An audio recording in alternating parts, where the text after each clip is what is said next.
Morning guys and welcome back to the channel. I recently reviewed a watch from a new brand set up by one of you guys. Glynn is from the UK. He's a viewer of I Like Watches and a watch enthusiast, and he has set up a new brand called Sherwood, and he's made some prototypes. A dive watch, it's called the Commander. He's had 3 watches made. I received one recently to review, which I've done. I've posted the review, and he's promoting this watch on Kickstarter, and he is so close to getting this campaign over the finish line.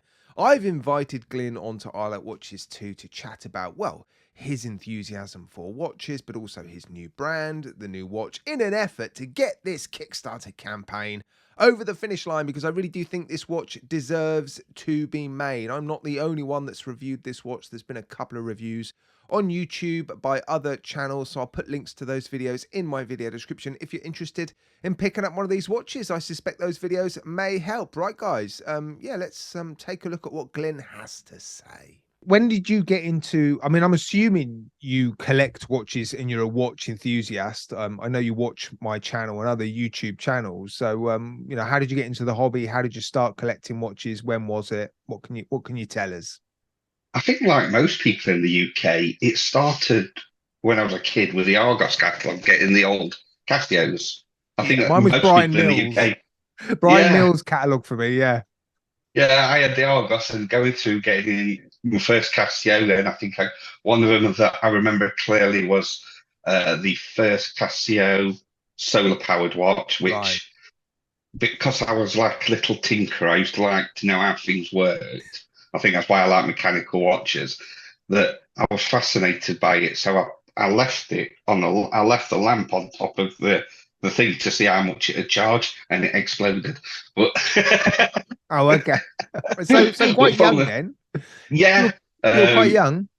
yeah, so from there, it's always been those, and I know my dad was always into watches as well. So it sort of started from that. Then, as obviously, I got a bit older. I always had a few watches, but then it sort of steadied off for a bit, and then all of a sudden, when the YouTube started Mm, it's getting big, deadly. and you realise that there's a lot more people into it, and then you get a lot more information, you get a lot more advice and knowledge as well is a good thing. Yeah. Like I think a lot of people, the first quote unquote luxury watch I got was a tag. And you're thinking you're sort of up there, and then you get a bit more knowledge, and you can just go from there. And then, like Yeah. anything, What's your favorite snowball. watch in your collection then? My favourite watch at the moment, it changes weekly. Well, at the moment, it's the Christopher Ward C65 Super Compressor. Okay, I got nice. the I got the early one with the mistake on the dial. Now, I mentioned in my review that you live in a part of the UK where I was born. I wasn't there very long at all, but in the Midlands. Would you call it the Midlands? Yeah, it's always like we always class it as the Midlands. Yeah, Yeah, you class it as the Midlands. And so, yeah, so have you been? I mentioned in my review, I've been to Sherwood, and my the relationship with obviously my auntie running the craft shop there and stuff. I'm assuming you've been to Sherwood a few times. yes. I remember going there a while. In fact, I've got a picture of me and my dad sat on the fence in front of the major oak, which I was actually trying to find. I was going through my mum's photo albums trying to find it, but I can always remember that. Um, yeah, so we used to go to the Shield Forest a lot. And did you ever get one of those wooden bows and arrows that lasted about 5 minutes? Yes, with the sticky thing on the Yeah, front. the little rubber And you suckers sort on the end. yeah, Oh, you always just get told off by my mum for sticking it to window. oh You've got to yeah, you'd clean always that. yeah. That was the whole point of them. You fire them at the window, but then after 10 minutes, you'd pull the bow back too far, and it would just snap in half, and it would be Yeah. a nightmare. Yeah. So why did you call your new brand? Obviously, that's the main reason you're on today. You want to talk about your Kickstarter campaign, your new watch brand. I'm Yeah. curious, how did you come onto the name of Sherwood? You know, what was the thinking behind it? Well, I was the design of the watch was easy. It was the thinking of the name that was the hardest thing. Yeah. Yeah. Uh, uh, and being a graphic designer, obviously, I've worked. worked with brands before and giving people a brand identity. Now, obviously, people don't like having names on the watch, so I discounted having Glynn or Reynolds or anything like that. Yeah. Uh, um, and because obviously it's a brand new company, there's no history there. I wanted it to not have a false history, but give it a bit of purpose, give it a bit of history without having any history, if you know what I mean. So it's recognisable, and it's something that then early on you can sort of do some of the gimmicky stuff, the typing with Sherwood voice, just so it gets in people's heads. Yeah, they make that connection. Yeah, between Robin Hood and Sherwood. Yeah. Interestingly, the Major Oak, because obviously there's been a lot of movies, a lot of Robin Hood movies. They don't tend to feature the Major Oak or a big tree in the movies. Have you noticed that? That only just occurred to me when I got your watch. Saw the Major Oak on the back, and I thought, hang on a minute, they never show the Major Oak. They never talk about the Major Oak. It's weird, isn't it? Yeah, it is very odd. Okay, so you've designed a watch, and you said that was probably the easiest part. I know how much work goes into this. Obviously I do it with James. We have J&G watches. It's an incredible amount of work, which is one of the reasons why I wanted to jump on here with you and produce another video, try and get this Kickstarter over the finish line, because me and James do it together. You do it all on your own, is that right? That's what I'm trying to get across. Yeah, it's just me sat in this room on this computer, designing it. I'm doing all the advertising. I've designed the website. So it's literally one-man band. Even when the watches eventually arrive here, I'm going to be personally inspecting every single watch and packing. Unbelievable. When did you start this process? Well, on my personal Instagram account, for a while I was just photoshopping existing watches or making my own watches up. Yeah. A few watches, I think, for Jodie, I've tweaked a few. Yeah. Done some tweaks myself, and then just some original designs. I think you tweaked the Exciton as well, didn't you? You've definitely sent me some pictures of images. Yes. Yeah, I think I did at some point. Yeah. I do it a lot, just to see. Then I thought of getting, because obviously starting a watch brand is quite pricey. It's a lot of money up front. I've tried to go down the route of just being a watch designer, so contacting a few people, but that was hard work, trying to get to the right people, get to the right companies. So that was a sort of no-go. So I thought, I'll take the plunge. I had a little bit of money, so that's enough to get the prototypes and everything else done, and take the gamble. So how long did it take for you to settle on this design? Because obviously, I mean, I'm sure it went through a number of iterations and tweaks and stuff. I know how long James spends on these things. It's an unbelievable amount of time. I started again, like on my Instagram, I was doing a redesign of a Breitling, and then on that I shrank the bezel right down, and then it just sort of clicked in my head there. I thought, oh, this looks really nice having a thin bezel. So then I was working on iterations of different dive watches with thin bezels. I think I was working about 4 or 5 months on the design on that. Wow. Getting the right size proportions. I think, again, a lot of people don't realize, obviously on video like yours, it looks a lot bigger watch. But a lot of people mention the size of the logo, and it looks big because they think it looks like it's a 43mm watch. Yeah. But when it's actually in hand, it's a lot smaller than what you think. Yeah, a bit of an optical illusion. I mean, you find that a lot with watches. I mean, James has used that, optical illusions to his advantage with the Exciton. It's 38mm, but he's done a few bits and pieces that make it look bigger. And it's incredible how proportions can really, if you just tweak the proportion of a bezel or a dial, or something here and there, it changes the whole look of the watch. Yeah, exactly. And that's what I wanted to do with this, because some dive watches you get, even if they are 40 mil, if the bezel's really thick, the actual dial looks so cramped. And even if it has only got one line of text Hmm. and the water is sitting on the bottom, it just looks very busy. Yeah, yeah. So bringing the dial out, it gave everything more space. And I Yeah, it think just people gives are it room just, to breathe, doesn't it? yeah, Definitely. It looks like yeah, a spacious, yeah, just it just looks like an attractive looking watch. It doesn't look yeah, cramped or overcrowded. So, yeah, run us through some of the basic specifications, and then I'm going to give you a minute or two to essentially sell the watch. Try to convince the people watching why they should go and support your Kickstarter campaign. We'll talk a bit about the campaign in a minute, but yeah, yeah. specifications. What we're looking at? So starting with the movement, I want it to be a high beat movement. Obviously, a lot of micro brands go for the NH movement. So I wanted the slightly high beat one. Um, so I went for the Myota 9039 automatic movement, which is the no date variant. Yeah. So there's no ghost wheel. So that gives it a nice sweet style, gives that feel of luxury. The dials, I've gone as extreme as I can with the sunburst, again, to bring that well, dressy watch out. So there's sunburst blue, green, and black. Yeah. Um, BGW9 on the black and blue. Yeah. It's C3 on the green, because Okay. Yeah. obviously the Yeah. green Yeah. worked better. So double dome sapphire Yeah. crystal and 200 meters water resistance. Yeah.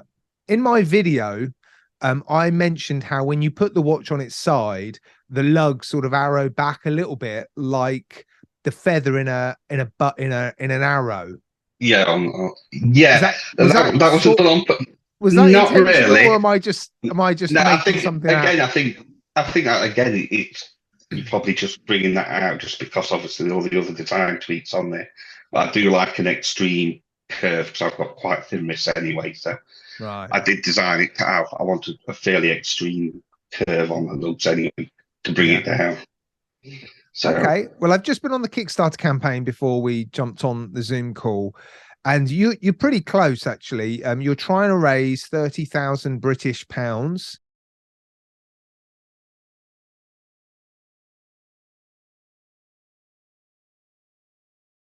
yeah, To get how many watches made? that would be for the minimum order. So that would be 100 of each color Color. variant. So 300 watches. So it's 300 watches. Yeah. And you So are at 25,763 British pounds. How many yeah. watches do you need to be backed, roughly, do you think, in order I to have to work get it out roughly to another 12. So 12 roughly, people? So we just need 12 people to watch this, yeah, head over to your Kickstarter campaign and yeah, back it. yes, You're confident? yeah, I am. I Yeah, think you'll get there. I'm hoping so. It would be good to just get the campaign over the finish line with genuine backers. I mean, that would be an Yeah, incredible achievement, because I know how tough it was to get the Exciton campaign over the finish line, and I had months and months and months of producing content, letting everybody know. You're in a slightly different situation in that you're looking at other YouTubers and reviewers and social media people to essentially do the promoting for you. I yeah, found it tough, and I've got my own channel. I mean, it will be an incredible achievement if you get it over the finish line. So many watch campaigns on Kickstarter fail. So yeah, I really do hope I really do hope you get it over the finish line. Why should people go and back your campaign, Glynn? First and foremost, it's an enthusiast watch. I'm not Yeah. doing it to make money. I've already um, roughly worked out this isn't going to make me any money till at least get to do the third reorder. So this Yeah. is no way a money making scheme. No. It's not a get rich quick scheme. It's not. No, And no, yeah, it's not. It's not. I can vouch for that. You're not going to get rich quick, starting a um, watch company. No. so yeah, everything I've put into it, it's it's sitting there saying, what do I want from my watch? This is what I want. Yeah. And I think you can always tell that when it's a watch design that someone's thought about, and that's what I'm hoping for, that people see that it is an enthusiast watch. It's not just a money making scheme. Well, you've got strong It's, specifications throughout. There were very few sort of complaints, you know, in the reviews, you know, a few people saying this and that, but actually no issues with the branding as far as I'm aware anyway, which is half the battle, to be honest. yeah, Branding is so hard to get right, and that's something you nailed, to be honest. The Sherwood branding, the tie-in with you know, the tree and all that sort of stuff. I think you've done a really good job of that, because it's so easy to get branding wrong. James and I yeah, went and played it safe with J&G. I mean, you just can't go wrong with initials as long as they're available for you to essentially trademark. I wouldn't say it was a lazy choice, but it was a safe bet, you know, just going J&G. yeah. But choosing a But it can name go. is more risky. It can go the other way though, especially when you're naming it after an area, because you get some of these, these fashion brands that will name it after an Italian city or an Italian area. They've got Yeah, nothing to do with that area, so I had to be careful that I wasn't being, put in that bracket. So yeah, making sure that people know it's me, they know it's just me doing it. Yeah. yeah. I'm trying to just say, yeah, it's me. It's nothing to do with. I'm not just find a name on a map and things like that. If it So gets over the finish line, would you make a second watch?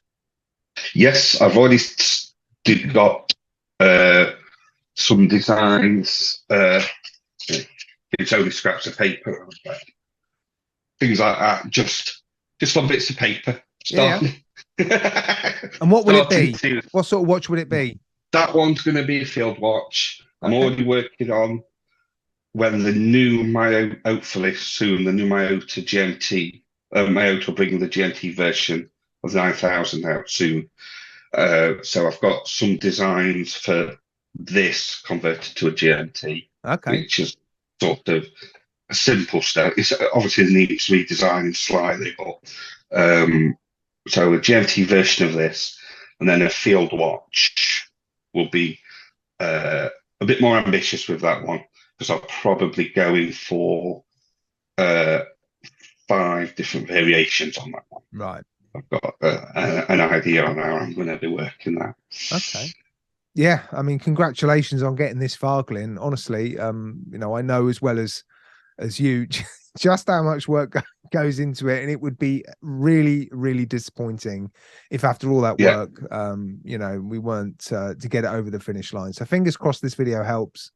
And I'd just like to say also thank you to all the viewers on all the channels. Actually, they've all been very positive. Normally, I was sort of sat expecting, you do get a lot of keyboard warriors on the they're a nice bunch. They are, yeah. Of course, you but, get the old one. Of course, you do. But now, on the whole, they're very supportive. but on the whole, it's been very supportive, and I've been glad on that. I know sometimes you tend to concentrate on the negatives, but they've all been super positive.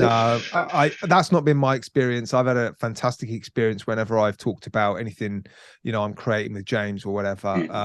You know, it's on the whole, 99.9% of the time, it's always incredible feedback. It's a wonderful community. It really is. And Yeah. I'm fairly confident that they'll, you know, that a few will come out now, see this video, check out the reviews, head over to your Kickstarter campaign and back it. Fingers crossed, Glynn.